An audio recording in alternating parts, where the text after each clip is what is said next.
We're here to tell you a little bit about the White City Centennial that we're going to be celebrating this weekend, and we want everybody to be excited about it as we are. And to help me tell you a little bit about what's going to happen this weekend and something about White City, we're real fortunate to have Dr. Samuel Philip Rowe with us today, and who is, by the way, a native of White City. And we have Mrs. Arlene Goodman, who is the chairman of the White City Improvement Club, and she's going to be able to tell us all about the events that are going to take place. As I say, we're real excited about it. It's not many opportunities that we have to celebrate the 100th year of a community, but we in White City have that opportunity this weekend. So let me begin by asking Mrs. Goodman, Arlene if I may, to tell us about what's going to happen this weekend. Arlene? Hi, Jim. As you know, and as you just said, we're going to be celebrating the 100 years of White City. We'll start our program at 9 o'clock with the opening ceremonies at the clubhouse at 1002 West Midway Road. Many of you remember the old, as it's lovingly referred to, the mercantile store, and all the activities will be starting in that particular area.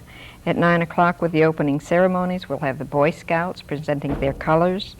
Mr. Bass, yourself, will be standing in for, I understand, Mrs. Conrad, who is ill in the hospital, and we wish her a very quick recovery, and we'll miss her. Then we'll have speeches by some of the commissioners. Dr. Jones, Dr. Rowe will be joining us that morning also. And then a ribbon cutting ceremonies by our honorary mayor, who is Doug Dixon, retired clerk of court, and of course yourself, the vice mayor. How does it feel to be the vice mayor? Well, I'm not sure I'm honored, but I'm not sure what a vice mayor is supposed to do. I feel like I ought to have a sash and a top hat or something, but well, anyway, we'll try to get we'll you play one. It by ear. And look important. We'll be having Dale's Barbecue. Most of the people around here are familiar with Dale's and liking it. There'll be historical displays within the building, a railroad display, bake sales, children's activities. There'll be some old White City pictures, that people have them, that will be copied that day by Lucille Wrights. She'll be giving a drive-by historical tour of some of the significantly historical houses in White City. And we're just looking to have a lot of fun that day. The oldest church in White City, Campbell Hall, will be open that day for a homemade ice cream social, and we're very excited about that. Tell me about the barbecue you mentioned. Are there tickets available for that? And if so, where may they be obtained? If you don't have your tickets now, you can call Pat Farrick, who is my co-chairperson. Her number is 461-3612, or they can be purchased that day at the barbecue. Okay, and what hours will the barbecue be served?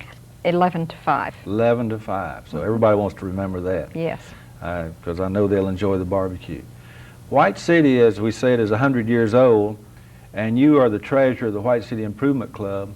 How long has the Improvement Club been in existence? Since 1894. They took a sabbatical, I understand, at the Second World War, and started again in 1946 and have run continuously since that time, and I've been associated there for approximately 6 years. Phil, you and I remember, I guess, the old Improvement Club, which was located differently than where you are now. It was still on Midway, but it was a little bit west of there. Phil, tell us a little bit about what you remember about White City and the Improvement Club. Well, the old Improvement Club you're speaking of was commonly called the Hall, H-A-L-L, and it was just east of the existing, well, we have the so-called New Bridge, Robert Hayes Bridge today on Midway across the river. When I was a little boy, they had a wooden span, which you remember, and it had peaks across where you'd climb up on the peak and dive off, swim. No one had pools, and the hall was about 150, 200 feet east of that on the south side of Midway. It was a two-story structure, and apparently was built by this early colony of Danish folks and other Floridians at that time, probably right at the turn of the century it was built. And I was looking through some of my mother's things last night and writings, and some from my uncle, P.K. Platts, and they told of, on numerous occasions during the year that families would go there for community dances. You'd call them maybe a hoedown today, but the Danish community, there were several violinists who were there, and then you would have some country folks with maybe a fiddle. So you'd have some round dancing, then you'd have square dancing, and the little children went, everybody went and had a good time, usually had a supper. And when I was a boy, the hall still existed, and they used it at that time for a voting place, precinct. And the other place in White City, two that I think of that communities went to for different things, were the White City Dutton Memorial Church. It was thought of, it was a Presbyterian church, but it was a community church, the only one in the area, and the White City School. And we often had Halloween events or whatever, and holiday events at White City School and Dutton Memorial. And the fourth place that sticks in mind is the White City Market, formerly Pagan Store. And those are the things that were real foremost in my childhood. As you were just saying, there were some of those places that you and I both remember. Of course, we're not quite as old as White City. Let me hasten to say that. But you and I were talking earlier about some people that were some of the earlier settlers in White City. Needless to say, I didn't know them, but some of the names that I recognize, some of their ancestors, and including some of them still live there that you and I were talking about. But who are some of the names of the folks that you remember that maybe growing up in White City that you were acquainted with, that might have been some of the earlier settlers? The names I'm sure are familiar to you, and as you and I mentioned, names like Hansen, there were probably 4 or 5, maybe more, families of Hansens, Danish folks, who were not related to one another. Apparently a common name. And across the street from where I was born, and on Oleander, was N.D. Hansen, Nels Hansen's house, and he had been associated with an old packing house, White City packing house on the corner of Oleander and Midway that was there and burned in 1950. And most of the people in that area, if they didn't belong to the Fort Pierce Cooperative, co-op for their citrus, most of them tried to deal through the White City packing house, Nels Hansen. And other names that you're familiar with, we had a county commissioner, Bill Jorgensen, here. His dad was N.C. Jorgensen. He and his mother and father had come from Denmark, I believe by way of Connecticut to Florida. And those names, Bill Jorgensen had been county commissioner, and he had 3 brothers, Chris and Andy and George and Mrs. Christina Poster. And Bill Jorgensen was the first Danish boy to have been born in the settlement about 1901. My granddad, C.P. Platts, Dr. Platts, delivered him. He was the first child delivered from that community. 1901, I believe it was. I don't recall. I was told. I was going to say. Yeah, that's why I wanted to hasten to remind everybody that we don't remember all of these things, actually having been there. But what about the name Pagan? Does that recall anything? As a little boy, I went to work at Pagan's store, and I understand, and I was told again, that the store had earlier been owned by a family by the name of Pomeroy. Arthur Pagan came out of World War I and came to the area and married a local girl. And I understand in the 20s that he bought that store and had fine meat and all. And you think of a country store today, he had quality merchandise, but excellent meat. And people would come from all around the county to have Arthur cut meat for them. But you could get cow feed, chicken feed, horse feed, pump leathers, boots, shoes, coveralls, overalls, fine food and so forth. It was a country store, gasoline, kerosene, and the community more or less revolved around that. And back right after World War II, a lot of cars were not available. And during World War II, of course, gas was rationed. If you usually wanted to ride to town being Fort Pierce, you'd head for the porch of the White City store called Pagan's Store. You going to town? How about give me a ride?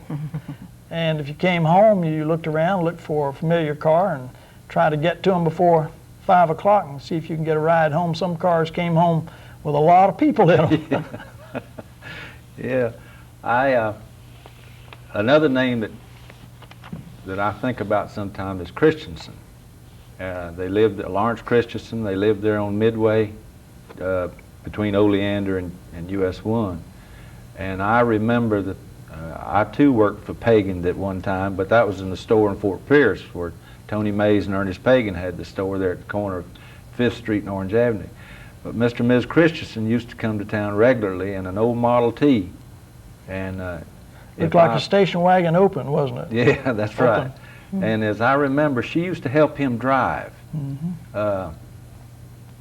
He'd operate the pedals, and she'd kind of help steer, as I remember. I don't remember exactly how that arrangement was, but I remember seeing them come in and park on 5th Street there. But they were fine people, and they were related also to the Robinsons, because Mrs. Christensen, I remember, was a sister of Ingeborg Robinson. That's right. We'll come back to some of those folks in just a moment, but Arlene, let me ask you, the Improvement Club has been an important part of White City over the years. What are some of the activities that you participate in now and that you might know of that the Improvement Club did in the years back?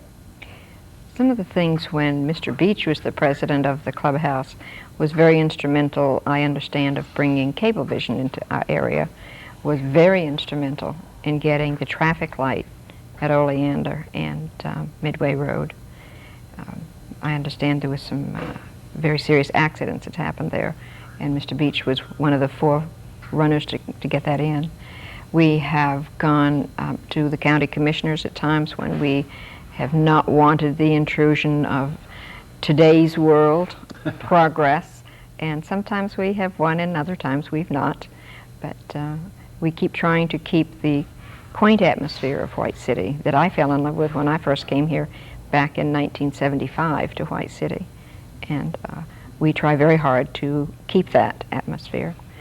Well, as Phil mentioned earlier, the old Improvement Club, which was located down closer to the river, was used as a voting hall or hall and where people voted. Isn't the club still used for that purpose now? Yes. Seems like I vote there every time we... Yes, it's still open every year. Every time there's an election, we open up the hall. We still have activities going on over Thanksgiving and Christmas, and we have had, the last couple of years, a lot of fun with some of the children in the area that don't normally come to the club, and we've enjoyed that a lot. Well, I guess the thing I was trying to get at is that the Improvement Club has actually been an important part of White City for many, many years.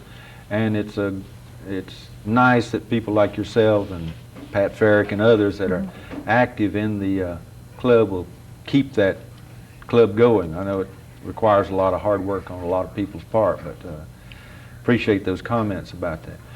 Phil, you were talking about something a while ago about old cars and people traveling back and forth from Fort Pierce, because that was the principal city, and White City was the community that a lot of people lived in. But you mentioned something about objects that you could purchase at Pagan's Market there, or what's now the Mercantile Store now, and you mentioned pump leathers. I wonder how many people in the audience would know what a pump leather is.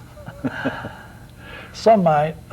You, I know, remember the old pitcher pump. You pump water. And you don't just stick it on a pipe and get water. You have to get a suction and have a check valve and so forth. And the leather was to give it a better fit, and you keep a certain amount of water above it to keep your prime. And the leather, there were different sizes, and we would keep like number 2, number 3, number 4. And if you're a good old cracker fellow, you know how to take it apart and screw another one on and get suction and keep it. It was for priming, a circular disc like. Well, that's right. And when you mentioned that, I hadn't thought of a pump leather. Speaking of a pump, for a long time that area had outdoor lavatories called privies, outhouses, and this was common when I was a boy. I'm sure it was throughout the county. Yeah, and, that was... the next step would have been indoor plumbing. Somewhere along the way you had electricity, but you have to keep in mind that these folks up into the 20s probably throughout that area where there was no running water, there was no electricity, no indoor plumbing, and it was that way throughout the country unless you were fortunate to be in a town where they had a generator, something like that. Yeah, you're right. The plumbing was somewhat primitive back Yes. then in those days, and as I like to say, as the water was. Growing up, I lived actually in Fort Pierce and didn't move to White City until 1955, although my grandfather lived there and my dad's aunt lived there in White City, and we used to visit there quite often. And I remember the road going, what is now Sunrise, which is generally the road that we took to go down there. And we used to cross the little bridge there at Platt's Branch, and I always knew as a youngster I was getting close to White City when I went across Platt's Branch. The other thing that impressed me, or I always think about, we had city water in Fort Pierce. And of course you didn't in White City. Right. And we drank either the water from a pitcher pump or from a flowing well. And I used to think about how thirsty I would get after drinking the flowing well water, and I couldn't wait to get back home and get some regular water, you know. But that was the hardships we had to endure back then. We mentioned the Christensens a while ago, and Mrs. Robinson, Ingeborg Robinson. She was married to Peter Robinson. Right. And they had 2 sons, Hendrick. Had another boy, Robert, Henrik, Yeah. and Robert and Adrian. Yeah, and of course I knew Hendrick and Adrian. I think Robert he passed away some years before. But Mrs. Robinson told me about early life in White City and about when she first came there. Do you recall anything about some of the early settlers and what they endured when they first came to White City? Well, From them having told you well, about we it. think today, and the folks who are familiar with the area know that we have, if you're going to go to, quote, town or south or the new town, Port St. Lucie or whatever, you have several roads you can take. And today we can go up 25th Street, we can go out to Selvets Road and cut across. Sunrise Boulevard has been there for many years, and Oleander and US 1 and Indian River Drive. And I understand before I came along, I was born in 1933, that shortly, maybe 1927 or 8, the old Dixie Highway, US 1, had been built. Correct me on the dates if you would, but I understand to get to Indian River Drive, which was a fairly good shell road, oyster shell, you cross the Savannah Midway Road. And I understand a lot of it was covered across the Savannah with a wooden bridge. Is that correct? That's right, yes. A low wooden bridge for maybe close to a mile or half mile or so. And Sunrise Boulevard, my mother said that when they went to town on a Saturday, and they lived up Platt's Creek branch near the cemetery, they had a farm, and they had a horse and buggy, of course iron rims, and the sand was about yay deep. And it took several hours through that sand to negotiate to get to town, because you just went 1 or 2 miles an hour through that stuff. And there was no road, it was a trail. And they went up through Maravilla, up through Sunrise, and probably no houses along the way. And the only house north of them was Mr. Bell's house, and he was probably one of the earliest pioneers in this area. Bells and Hendrys and Summerlands and all in the area, but Bells lived on the corner of Sunrise and Bell Avenue. Across from the cemetery, White They'd been City cattle folks, and they'd come from up middle part of the state. Uh-huh. But they were there in the 1870s, I think. The Arlene, let me come back to you just a moment. I thought of something when I had to write it down before I forgot it, and that was the Improvement Club is going to be open this weekend during certain hours, and you're going to have some exhibits there, aren't you? Yes, Could we you tell are. us about those? Yes. The museum, of course, will have some displays for us there depicting White City and St. Lucie County in the early days. There's a couple from Bell Avenue. Mrs. Bob Kramer? Kramer, thank you very much, that have some articles that they're going to bring to us of early days in White City. We have a model railroad that's going to be set up by Mr. Farrick. And the hours there will be from about 9:30 until 5. And then we'll close down there and go on over to Town South Plaza, where the now Winn-Dixie shopping center is. And we'll be having a street dance over there from 7 to 10:30 at night, which I think we're going to have a lot of fun with that. I'm really looking forward to it. Family, all ages can come to that. And Town South has decided to get involved. They were very excited about what's going on here, and they're going to be having a lot of activities in their own parking lot that day that will coincide with everything that we're doing. And the White City Methodist Church will be having things go on in their yard also during those same times. There'll be a lot to get involved with that day. Sounds great. And then, excuse me for interrupting, Sure. but one thing you mentioned a while ago that sounds very interesting is the white ice cream social. oh yes, The ice cream social. I'm hoping that I get time to sneak over there and get myself some, especially when it's homemade. Yes. Um, Phil, do you remember problems in White City pertaining to drainage? Remember when the Yes. water used to get high? Yes. Today, when we get a little rain and we get a puddle in the street or in our yard, people complain about water, but do you remember what water was really like in White City? Yes, sir. I understand before, again, I was born, the river went like so. And you hear talk today of the Corps of Engineers in the Kissimmee River Valley. They straightened it out and fixed it. They're going to go back and unfix it and make it the way it was. And those are called oxbows. And our river back a long time ago with the oxbows did not flow very freely, and they would routinely, every couple of years, have a flood in White City. When I came along, the highest water I remember was 1947. They had quite a hurricane, and we had water standing all over for days and days and days, no electrical power. But it was up over the area of the bridge, you couldn't drive across it, and it approached Sunrise Boulevard from the river. And it wasn't one day, it was a long time. And this affected all cattle and horses and caused a rot of hoofs, one thing and another, in the back country. And drainage got better later with South Florida Water Management, new canals, deepening, one thing and another. But we had water. All the ditches were full. Seemed like all year the ditches would have some water in them. Yeah, in fact, as I was growing up, I used to think it was proper to be web-footed because it seemed like we stayed in water all the time. But what made me ask you that about the drainage, I remember Mrs. Robinson, Ingeborg Robinson, told me when she came to White City, which is, as I remember, in 1894 or 95, and I'm not real sure of the date of that. She came by train to Fort Pierce and got off there, and someone picked her up in a wagon and brought her to White City.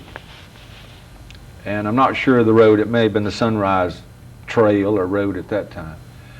And she got out of the wagon there about where the mercantile store is today, and got in a boat just shortly west of there. And they rowed her across what is now the river and by the church and by everything else that was there.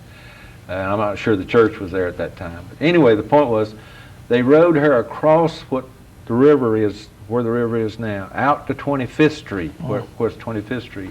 And she spent her first night in White City in a house over on the west side of the river. And I guess the point was that was her first impression of White City, was the amount of water. Everywhere there was water. So, you know, when I hear people complain today about a little water in the backyard, I think, you know, they don't really know what water is. But you're right, when the North St. Lucie Water Control District was established in, say, 1914 or 15, Right.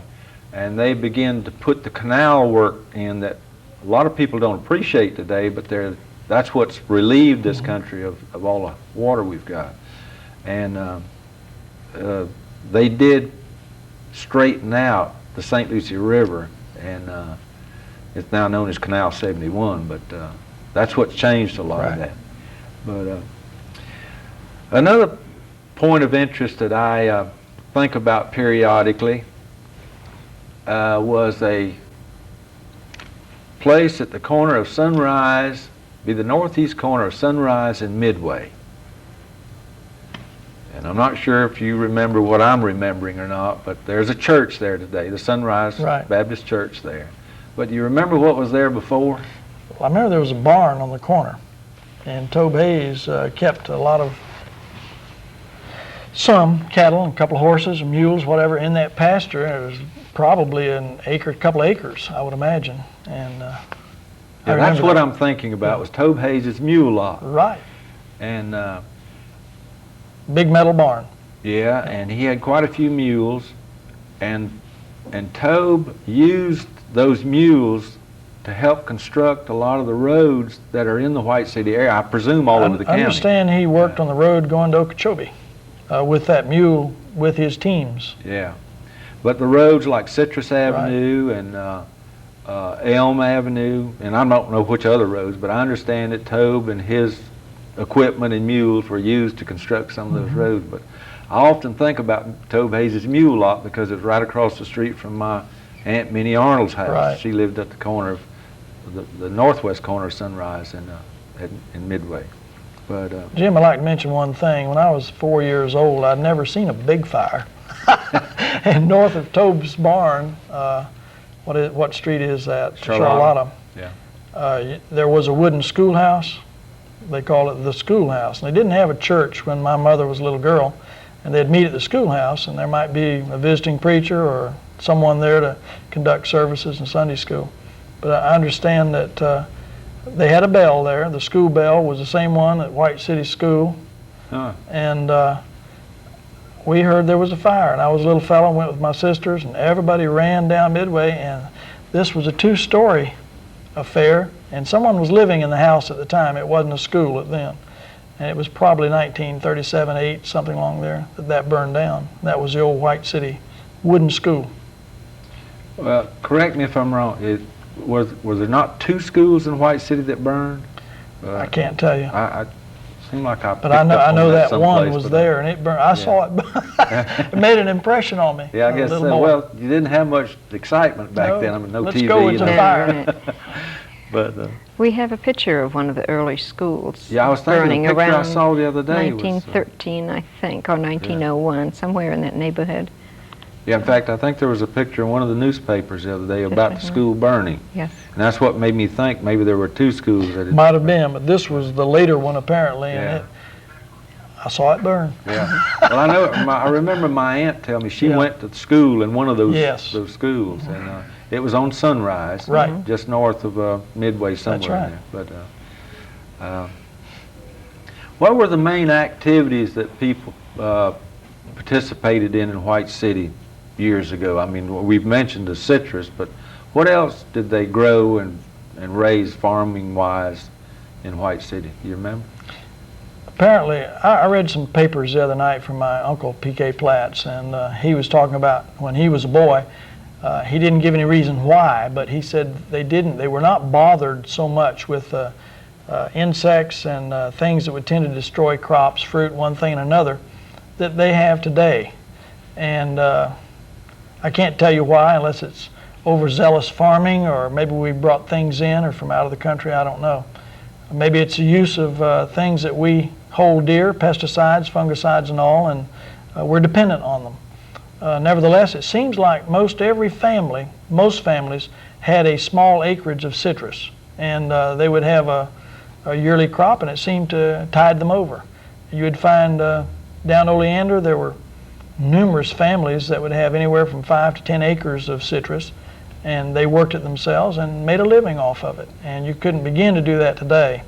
They had truck farming, and most every family, if there was someone strong enough in the family, a young boy or the husband, or they would have a garden. Most people had chickens. Most families, if they didn't, they were close to somebody that had a cow, and milk products were shared, eggs, and even when I was a boy, people would routinely come to the store, Pagan store, and trade. They get credit for 5 dozen eggs or whatever, brown eggs, you know, and almost trade. This type thing was done you didn't have much in the way of pineapples here. Most of it was on the ridge over near White Sand. Yeah. But citrus was throughout the county. Your uncle, P.K. Platts, was a big pineapple producer, wasn't he? Yes, he was, till he died. And there are 2 or 3 different theories on that. One is that there's a little organism called a mealy bug that caused destruction of the plants. And another was that the natural inlet at Pepper Park had opened and closed and opened, and when it was closed, it didn't allow enough circulation of the water. Theories on that. I think, frankly, the best one I've heard is that Flagler's train went on down south, and you got in quick Cuban and Puerto Rican pineapples, and you got into a political situation. You were talking tariffs, one thing and another, and they couldn't compete with labor situation there, and it died out. Yeah. But we're faced with the same thing today with free trade, I'm afraid. That's right, yeah. And this country. Can affect our citrus. Absolutely. Yeah. But you're right. It seemed like everybody in the White City area had either a garden or a small citrus Right. grove that they. Agriculture. Yeah, it was basically an agricultural community, and but the railroad, when it came south from Fort Pierce, began to put in little stops, and White City had its own stop. If you That's right. remember, we had our own little railroad station over there. It wasn't very big. Well, if you had fruit to send north, you could go over there, and it was Railway Express, but it was through that stop. And Mr. Harris used to take charge of that years ago, and the train would stop and then go 5 miles and stop at Fort Pierce, or if it were going south, it would stop just about where you wanted it to, Walton or whatever. They had little stops, and people would have bushel baskets of fruit and ship them north. That was commonly done. Yeah. Oh, I think the train was old number 29. Yeah. I believe it was. You were mentioning the model railroad we're going to have. Yes. Maybe it'll portray old train 29 that we used to all look for. It was the local. It stopped, like Phil said, at Everest. Where was the train station at that time? It was right there about the midway and Just a building on the south the side of Savannahs? Midway. Yeah. No, it was up on the track, by the tracks, just south of it. The other thing Phil mentioned, though, that was correct, and I remember, I was trying to tell me who it was that helped build that bridge across the Savannah. But it was the communication line from White City across to US the 1 river. didn't exist. No. See, Indian River Drive used to be the US That's 1, right. if you could call it that. Shell Road. It was a oyster shell road, as Phil said. But it must have been exciting times for folks back then, as it Yes. It must have been everywhere where people were being pioneers, or were pioneers of a new community. But for the people that came into White City and settled, like the Scandinavian people that came here, and most of them may not have been in this country very long, it had to be tough, Had to be. particularly when you think about the mosquitoes and the sandflies and the other foreign elements that they were not used to. Everybody had a mosquito brush when you went in the door, Yeah. made out of palm, Yeah. you know. And that's a lost art. Yeah. I'm satisfied that there's not many people left in this country know how to make a swish broom anymore, Right. or as we used to call them. But everybody kept one hanging at the front door and the back door, and when you got ready to go in the house, you used that to brush away the mosquitoes that were certainly going to be hanging around your door. And then once you got in the house, if you didn't have Gulf oil spray, you remember Gulf? Or you burned some 3B brand insect powder, and it made a smudge. That's right, yeah. Sometimes people would put a little can of it under the bed at night to let this go up, and It's a wonder we don't all mosquitoes. have emphysema. But you're right, we used to do that. And if you didn't have the little powder that you burned, you might burn a flannel rag That's or right. something, anything to make a smoke to keep the mosquitoes away. But I think they became immune to that too. But Some of the things that you have mentioned here today, like outside privies right. and water pumps, I lived with when I was a young girl in the state of Maine. However, we didn't have the problem with the mosquitoes you all are talking about, and I've been very thankful for that. well, folks used to come down here and complain in my presence sometime about the mosquitoes in Florida. Well, I'm here to tell you that when I went to Wisconsin and I was in the service up there for a while, I don't believe I ever saw mosquitoes as bad here as they were up there. And it really surprised me because I didn't think mosquito would survive in cold weather like that. But Oh, they've do. got one up there that is noticeable, I should say. But well, White City's 100 years old. What do you think prompted people to come to White City? How did White City get started? You had different I'm groups. leading into this. I'm not Danish, Yeah. and my grandfather was Clyde Phillips Platt's first physician in the Fort Pierce area, and he went to Tanty, which was old Okeechobee, and usually weekly, once every other week or week. And he came to White City about 1904. They bought their land about 1902. And the Danish colony came down here for land, apparently, and the climate. And they've been told it was great. And this gentleman, we understand, was, I believe, Edward Pio, P-I-O? Louis P.O. Lewis, okay. And their P.O. group came down and they brought things they thought of the World's Fair, and one of them was a White City, electrical lights and the broad midway, and they brought and coined these words and took off on them. And I understand most people that know about White City that they had pooled their resources, and some fellow who was a friend of theirs absconded their funds and one night hopped on the train and took off. And Flagler did assist the colony in the late 1890s, allowing the men to work to help build bridges, one thing and another, to pay them a certain amount if they would do this, if they would do this, and stay. And 100 and something number did stay. Yes. And the good thing we've always seen from this group of people who are our friends today, they were such honest, hardworking, good citizens. And the names, some we haven't mentioned, but there were numbers of Hansons that weren't related. And the Jurgensen family, several Christensen families that weren't related, but just fine, fine people.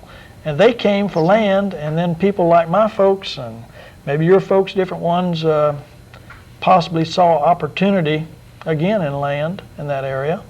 And they formed a core, and this White City Improvement Club was a center. Mm-hmm. And there were no churches here in the way of a building at that time. They would use a schoolhouse or whatever. And they would meet for these dances and suppers and one thing and another, and everybody helped. We still have the suppers once a month over there as we have our business meetings. And the Improvement Club has been very instrumental in starting a number of churches. People have met there at minimal cost to get their feet off the ground and start their own buildings. 3 that I know of since I've been with the club. Yeah, I notice when I go by sometime there'll be a different church maybe meeting there from time to time, and that's great that service has been made available to people in White City. In fact, the one that I belong to had to meet there for a while we have started our new buildings. I want to mention several other Danish names, and don't want to leave anybody out, but we will. And you've mentioned the Robinsons. There were several Sorensen families too, Danish Sorensens. There was a Rasmussen gentleman and Jepson. All these people owned groves, and this was their livelihood, citrus. Yeah, you and I were talking about some names of people in White City, and we kind of made up a list of people, and the name like Weatherby comes to mind, and I looked it up. Her name was Janie W. Weatherby, and the Weatherby Road is, I presume, named after her. I think we misspelled her name. We want to make it W-E-A, put an A in there, and it's W-E-T-H-E-R, I think it is. But we mentioned the Jorgensens. The name Trainer comes to mind. Head Trainer. Lived there in White City. And of course we mentioned Arnold and Toad Hayes. Matilda Waters was my grandmother. And what about Ringdahl? That name comes to mind. Well, the lady that most people my age would remember would have been Mrs. Sarah Hull, Mrs. John B. Hull, and she's still living, retired teacher. Her mother, Mrs. Ringdahl, they had come from, I believe, Minnesota with relatives, and she married Mr. Ringdahl, who was a Swedish man.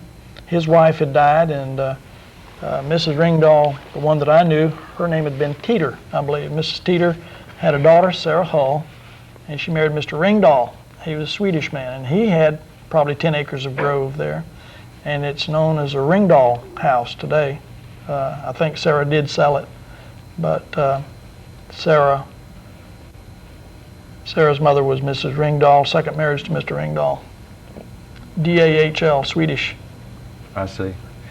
I picked up on several names, S.K. Rowe, Mary Frances Rowe, and S.S. Rowe. Now, how are those folks related to you? My dad was S.K., and his dad, S.S., they came from Missouri, Texas, came down to Jensen Beach in 1912, and moved to White City in 1913.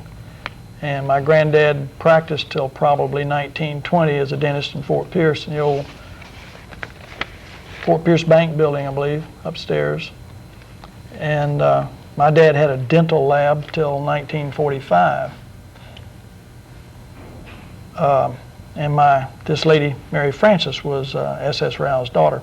And they're just names of folks who helped start White City after the Danes. Originally, they were, if they hadn't come as a group, White City would not have been the little settlement it was. They really spearheaded that number of people at one time, really got things started. I see. What about I noticed C.R. Campbell is another name that comes to mind. I presume that's Corey Campbell. Right. And Corey Campbell Road is named after him, I presume. And then the name J.A. Smith. There's a subdivision in White City named J.A. Smith Subdivision, but I don't know who that person was. I don't know. What about Virgie Waldron? My dad died in 1945, and my mother married, my mother was Helen Platts, and she married John V. Waldron, who was a widower of Virgie Waldron. They came from Virginia, and they were close friends. The Waldrons had been close friends of people like John Bill Kerr, K-E-R-R, Ray Kerr's father. Okay, that was and another they name I was were going to close friends of G.W. Hackney, and had a family in this area. And all of these folks had groves. They maintained groves. Mr. Hackney at one time had a little packing house besides. And he had a son named Asa Hackney, who had been very instrumental in the growth of sales of citrus here for some 40 or 50 years. Yeah, They were all from Virginia, Kentucky area. yeah. I remember Asa Hackney, Yeah. Gala Hackney. Gala Hackney. And in fact, the Hackney home is still located there on Oleander. Oleander, yes. And the daughter lives. Across the street from them, there was a little house owned by a lady named Mrs. Schultz, which is a German name. Yeah. Her uncle was this Peter Jensen, who started Jensen Beach. So she had a Danish background. She married a German man, Schultz. But she lived across the street from Hackney. And her uncle was the founder of Jensen Beach, Jensen.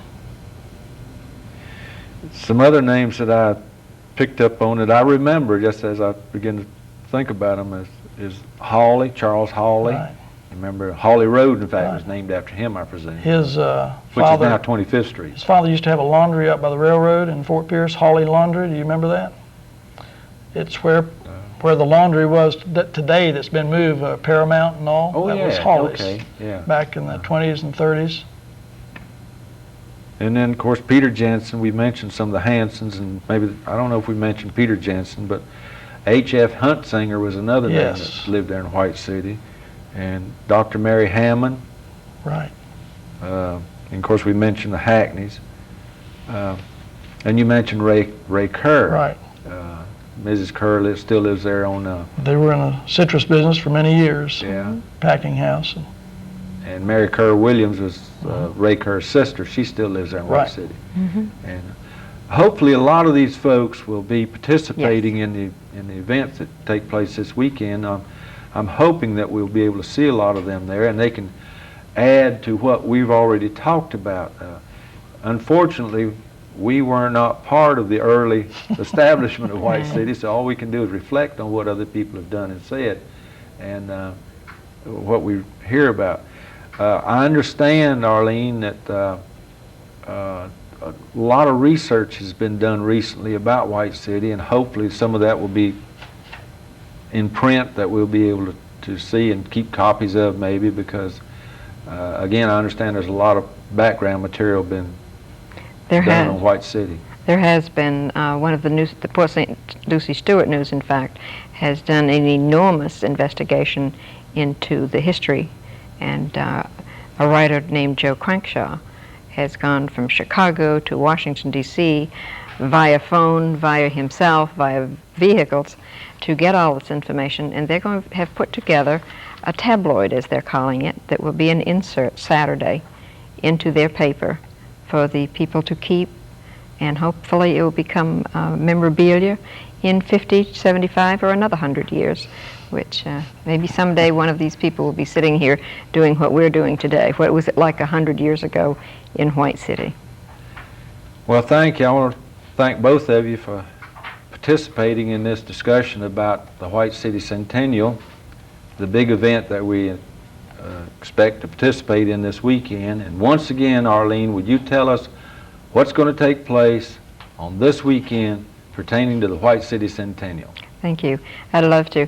On Saturday, there'll be activities all day from approximately 9 o'clock in the morning until 5 o'clock that afternoon at the clubhouse and next door at the Mercantile. At 7 o'clock, we'll be holding a street dance at the intersection of US 1 and Midway Road in the parking lot of Town South. And then on Sunday afternoon, the hall will be opened from 1 o'clock to 5 o'clock with cake and coffee, and hopefully many of the children of these folks that we have talked about today, or some of the folks, if they're still alive, will come by and share with us some of the stories that we have been sharing here this afternoon, and we would love to see them Sunday afternoon especially. Okay, well, thank both of you again for coming, and I guess we have to apologize to anybody living in White City that we didn't mention by name, but it's been a little difficult getting everybody's name together. But we would look forward to seeing all of you in White City this weekend to participate in the 100th anniversary of the community of White City. Thank you.